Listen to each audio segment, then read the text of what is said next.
Hi, everybody. This is Silvio Canto in Dallas, Texas, on Sunday, July the 14th. I had planned to talk originally with our friend George Rodriguez tonight about the GOP convention. Of course, the convention coming up. Actually, it starts tomorrow, although a lot of those activities actually begin on Sunday night as well. But one of the things that obviously we will have to talk about tonight is this assassination attempt on President Trump about 24 hours ago. As you probably know, the president was not hurt. He literally survived an assassination by an inch.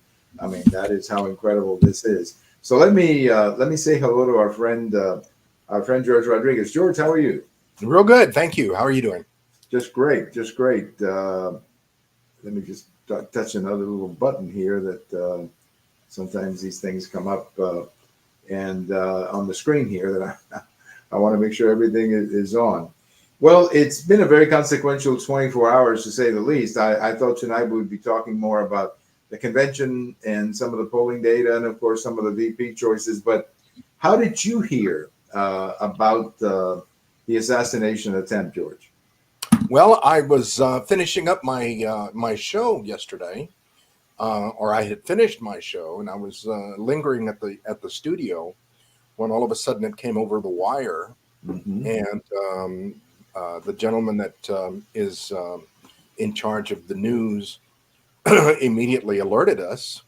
And at first we couldn't believe it, of course, and we ran to watch the monitor the video to see if what had happened, and sure enough, the commotion was going on, and I mean, the problem that we've got nowadays is that so often something will happen and it will get exaggerated or downplayed, and so you don't, you have to be very, very careful because you do depend a lot, or we depend a lot on what we're seeing in social media, because quite often people are right there reporting. And in this case, there was immediately people were talking about what they had seen sitting at the podium or sitting on the stage. And it was quite surreal. Once it all settled in, it brought back a lot of memories of what had happened in '81 with Reagan, and it's very, very disturbing that it happened. It also, as the information is coming out about how the Secret Service was really not on top of it as well as they should have, that's also very disturbing. Yes, and that of course is going to be the subject of an investigation, to say the least. It should be the subject of an investigation. But let me tell you how I found out about it. I was literally watching it. I mean, this is incredible. I was actually watching it. I have watched some of these recent rallies because they're so incredible. I mean, the size of the crowd, and you watch about the enthusiasm. You watch about 5 or 10 minutes, and it's hard to watch the whole thing, but because you got other things to do. But clearly, I enjoy watching the beginning and just kind of watching the whole thing develop. And I was just watching it, and all of a sudden, I see him drop. He went for his face or his ear, and I see him drop. And I said, "Wait a minute, something's gone here." Yeah. And I think he's been shot. That was my reaction. I think he's been shot. And then, you see the secret agent guys jumping all over. And then when, eventually they pulled him up and you could see that he was alive. I did see, the blood that was coming out of his ear, but obviously not that I'm an expert in guns, but I knew right away that he had not been shot, because had he been shot in the ear, he probably would have been killed. So it was a pretty shocking thing, to say the least. And then see him being taken out, it was just one of those things that, it's the only time I've ever seen actually an assassination on TV, or assassination attempt. It brought back memories to me of when I was 10 years old, and I actually saw the Oswald get shot. Oh, I okay, on remember we TV, saw yeah, that on live. Sunday, We yeah. saw that live. That's right. That's right. That was a big one. For me, you know, you mentioned President Reagan. Of course, that's one that we remember of our generation. But you may remember a couple of years before President Ford in two different in the Yes. month of September. This is an incredible thing. In the month of September 1975, 2 weeks apart, there were two assassination attempts of President Ford. And in both cases, there were women who were in the crowd, and one got very close to him. I mean, incredibly, I don't think the gun worked. That's Yeah. otherwise Squeaky she would frog. have, yeah, she would have killed President Ford. So you know, these things always bring back memories like that, and just kind of, you know, you just sit there and you just kind of say to yourself, wait a minute, you know, there's got to be a better way to do this. There's got a better way. But I was a few minutes ago on Univision, and they were asking me, and I said, look, I think it's very important that we stop using words like dictator, like Nazi, like fascist, like Hitler, A threat to to democracy. democracy. Yeah, I mean, I think it's time that we stop using words like that, because I don't. I mean, those are the kind. That's the kind of language, George. That, and again, I don't know anything about this guy who shot him, and I'm trying to avoid all kinds of conclusions because I don't really know. I mean, nobody knows, you know, and of course he's dead, so we cannot explain why he did it. But I'm sure the FBI will get around to some information. Yeah. But when you have language like this, you know, words like that being used by people, dictator, Hitler, you know, as I told the folks at Univision, I know something about a dictator, and Donald Trump is not a dictator. Okay, I know something about a dictatorship, and Donald Trump is not one. So I just, I think it's important that both sides. And I will tell you, they were asking me, and I want to get your reaction as well. But they were asking me what I thought would happen, or was who would benefit from what just happened. And I said, well, look, he was already ahead before the debate. He was already ahead on the day of the assassination attempt. So I've got to believe that there's going to be a little sympathy going in his direction, and that will help President Trump gain maybe a little sympathy. I don't know if that's the right word, but you know, the way he reacted, you know, pumping his fist like that, and He looked like a real leader. he did. He looked like really gave the impression of somebody who was bouncing back and trying to calm the people, right. and telling them, "Look, I'm okay. We're going to be all right." And Right. you know, That's right. That's right. that sends a tremendous message that I don't think that we've seen from any president, other than George W. Bush when he got up on top of the wreckage of the trade towers. Megaphone, right? Similar situation. Yeah, with the megaphone. Yeah, that's right. Yeah. No, that's exactly right. And or when he threw that strike, you know, that strike at Yankee Stadium, you know, Right. when he went up and threw that strike, those are moments that, and in fact, Britt Hume of Fox News this morning was talking about that. He was saying how in 2 weeks, two completely unexpected events in 2 weeks. On one event, the debate, we saw President Biden not looking real good, Collapse. not looking very sharp, not looking like a man who honestly was a very strong person. And then here you have President Trump looking very strong. Now, I have to confess to you that when he came up and gave the fist like that, I wasn't sure if he was okay, because you really didn't know the damage. I mean, he could have been shot in the chest as well. So you don't know. When President Reagan got shot, my understanding, and I wasn't there, but I spoke to a couple of the folks that were his aides that were there, and they said that immediately he was calming everybody else down, right, all the way into the hospital, and even at the hospital, if you remember the famous story where he told the doctors, "I want to be sure that everybody's a Republican." Right. That's right. Men. And that's so, right. Again, that type of reassuring by someone who is injured comes from leadership, comes from security, comes from maturity. Right. Not like somebody who you say something wrong or say something that hurts their feelings, and immediately recoils, like we Well, have. I also think that kind of reaction is instinctive. You cannot teach that. You know No, what I you, mean? You cannot teach that. no, you That's can't. in you. You either have it or you don't have it. Yep. And And I I think that think that's going to help him tremendously. I I think think so that's going to too. help the president tremendously, Yeah. because then Yeah. it shows that he's a leader. He's presidential. Right. And I do think that there's a great opportunity at this next speech that he's going to give, the acceptance speech.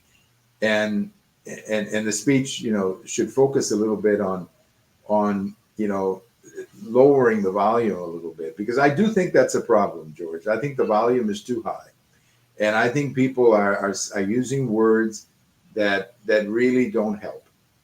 And and I think maybe he should say, "Hey, we Republicans, we're not going to call you names, and please don't call us names." Something like that, some kind of a speech like that. And I hope he focuses the entire nomination speech on his record as president and what he wants to do. That's all he needs to do. Forget all the other stuff about what happened in the last election. I mean, just focus on what he did and what his plan for the country is. That's what I'm hoping he will do at the convention, George. Yeah, I think that it's going to. I think that he is going to show his maturity and his sense of security in who he is and how he leads, which is something that has been greatly lacking the past few years. And I really think that it's going to help him. Now, this thing about this rhetoric about these comments about bringing the volume down, I agree wholeheartedly. I think that we again as a society have become very, very immature, to the point of almost sticking our tongues out at each other, and that being something that offends us.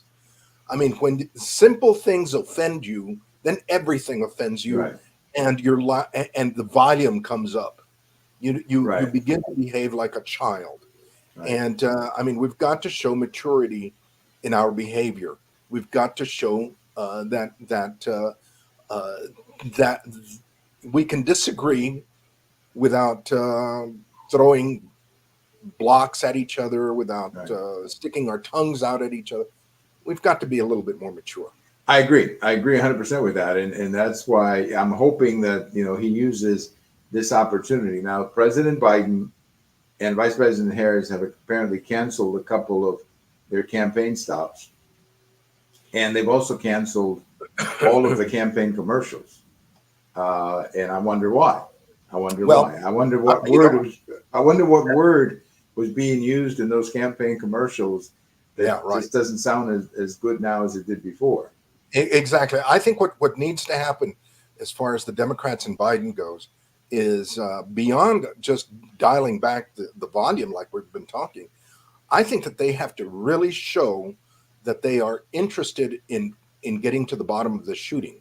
Mm-hmm. I think that there's a lot of discussion as to how the Secret Service handled the situation, and they've got to address it. Right. They have got to address it. There are some big question marks about that. The other issue is that they've got to show that they have the public's safety, including opponents' safety, at the core of their hearts. Right.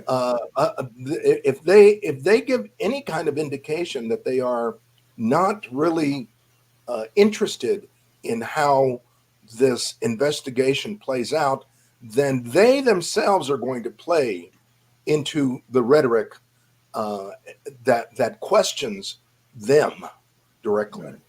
No, you're right. You're right. And I think the investigation, I mean, how a guy with a gun or a rifle got that close to the president or former president or president, that is something that has to be investigated. And I hope it's investigated correctly. It should be. But look, as we've talked about before, the country is very divided. We're very polarized. And I hope that this is an opportunity for us to be able to disagree with each other without, me calling you a dictator or you calling me a dictator, because that doesn't get us anywhere, George, when we're using language like that. So I'm glad that the president is not hurt. I'm very sorry to hear about that other person who was killed, and I guess a couple of other people who were injured too. Again, that should not happen when you go to a political rally. You shouldn't have to worry about getting killed when you go to a political rally. That's not the Well, stuff that America is about. But yeah, unfortunately, that and is. there are several people as we speak Mhm. in Milwaukee who are planning big demonstrations, particularly pro-Palestinian Oh demonstrations, wow. who are very, very upset that that has been canceled, and they are very upset about that. And it'll be very interesting how that plays out during the week. Yes, because of course those are demonstrations too that are probably going to happen in the Democrat convention. That's another issue. Well, let me bring you to one of the topics that I was hoping we would spend a lot of time before the assassination attempt. I was hoping that we could talk a little bit about the VP selection. That's the big suspense. That's the big mystery. And at the moment, and again, there may be a wild card here that we don't know anything about. But it does seem the focus appears to be on Rubio, J.D. Vance, and Doug Burgum. I think that's his name, Burgum. There is some outside talk too about Glenn Youngkin of Virginia, and that's because it would be nice to turn Virginia red, and maybe with Youngkin he could do that. Although there's no guarantee of that, but that could be a possibility. I think, George, my opinion is that the two best choices are Rubio because he has broad appeal and he's very well spoken on foreign policy. He's a very gifted communicator, and I really think he would help him. And then Youngkin is also a gifted communicator. He's also very much in touch with families because he's focused so much on education, on improving educational reform and all that. So those are the two that I think would help him the most. What do you think? I am really, really up in the air. I mean, I've been following all of them, obviously, and I don't think that there's one that doesn't really stand head and shoulders above Kamala. And when I think of who he's going to pick, when I think of Mm-hmm. who he's going to pick, I think about who will be standing best Right. against Kamala.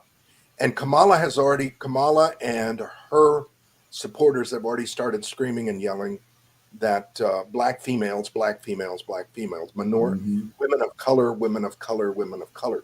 Right. The fact of the matter is that she offers nothing, and anybody that they put against her um, will have to face the wrath of the media. Uh, in my opinion, will say that they are too rough on her, and that they are they are too they're just too rough on her when debating or when discussing her. That's my concern. In that aspect of it, I think Rubio is very suave. I think he will disagree very pleasantly with her. I've heard J.D. Vance. I like him because he's young and he's very, very suave as well. Um, Youngkin is also very, very easy and can dissect somebody without, hurting them. I think that those will those individuals come to mind. Um, Actually, I think anyone that Trump picks at this point will be very, very good because all of them have had an opportunity to be on TV this morning Right. talking about the shooting, and I think they've all done a great job. Yeah. No, I agree. I think they're all very good choices, but he's got to pick one, Yeah. and he can only pick one. So I'm hoping. I have always felt that You Rubio have a gives. favorite? I Well, don't. I do. I have a favorite. Well, mine actually two favorites, as I say, Youngkin and Rubio. And Yeah. what they both have, in my opinion, is the ability to go, to play the whole game or play the whole field. And I think that in the case of Rubio, Rubio has become, in the 14, 15 years or so that he's been in the Senate, he's become one of the most eloquent senators when it comes to foreign policy. And every time I see him on TV, I see tremendous communication skills.